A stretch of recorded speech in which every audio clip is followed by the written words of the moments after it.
नमस्कार, watch news देख रहे हैं आप और मैं हूं आपके साथ शिखा झा। आज चर्चा बिहार की एक बड़ी खबर पर, जिसने राजनीति से लेकर अर्थव्यवस्था तक हलचल मचा दी है। मामला जुड़ा है अडानी समूह और बिहार सरकार से, और इसे लेकर लगभग 5,000 करोड़ रुपए के घाटे की बात कही जा रही है। बिहार में उद्योग और विकास की कमी पर हमेशा सवाल उठते रहे हैं। बेरोजगारी यहाँ के युवाओं की सबसे बड़ी समस्या रही है, जिसके कारण लाखों लोग रोजगार की तलाश में अन्य राज्यों या विदेशों तक पलायन करते हैं। ऐसे में जब सरकार किसी बड़े निवेशक या कंपनी समूह को लाने की कोशिश करती है, तो इसे आर्थिक विकास की दिशा में अहम कदम माना जाता है। इसी सोच के तहत सरकार ने अडानी ग्रुप को राज्य की जमीन उपलब्ध कराई है। आधिकारिकता तर्क ये है कि इस जमीन पर इंडस्ट्री, पावर प्लांट और इंफ्रास्ट्रक्चर प्रोजेक्ट विकसित होगा। इससे बड़ी संख्या में नौकरियां मिलेंगी और बिहार की अर्थव्यवस्था को नई ऊर्जा मिलने वाली है। पावर प्लांट और इंफ्रास्ट्रक्चर प्रोजेक्ट विकसित होंगे, इससे बड़ी संख्या में नौकरियां मिलेंगी और बिहार की अर्थव्यवस्था को नई ऊंचाइयां मिलेंगी। सरकार का कहना है कि निवेश आकर्षित करने के लिए कंपनियों को जमीन रियायती दरों पर दी जाती है, और यह नीति केवल बिहार में नहीं बल्कि लगभग सभी राज्यों में की है।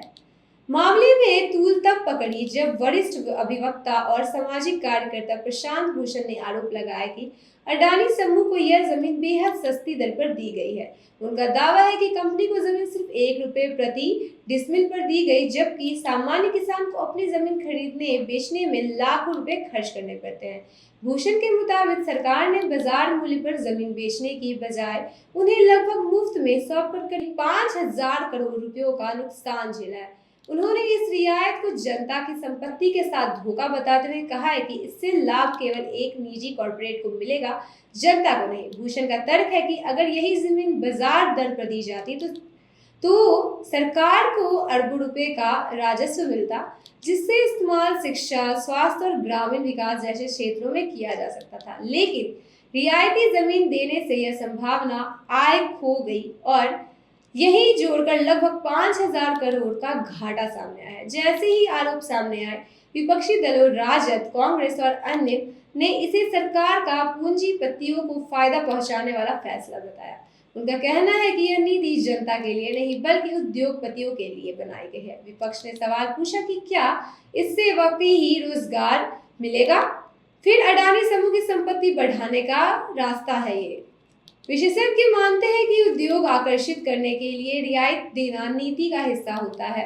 अन्य राज्यों की तरह बिहार ने भी वही मॉडर्न प्लान अपनाया है, पर सवाल यह है कि बिहार इस प्रोजेक्ट को टिकाऊ रूप से खड़ा कर पाएगा। आलोचनाओं की राय है कि बिहार में पहले भी कई प्रोजेक्ट अधर के अटके, जमीन तो दी गई लेकिन रोजगार और राजस्व को कुछ भी नहीं मिला। किसानों और आम जनता की भी असंतोष है।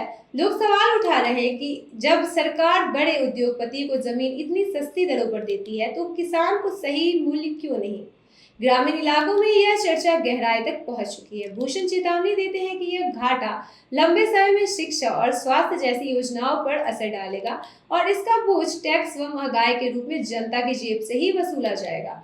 तो ऐसी और तमाम खबरों के लिए बने रहे हमारे साथ, देखते रहे वॉच न्यूज। धन्यवाद।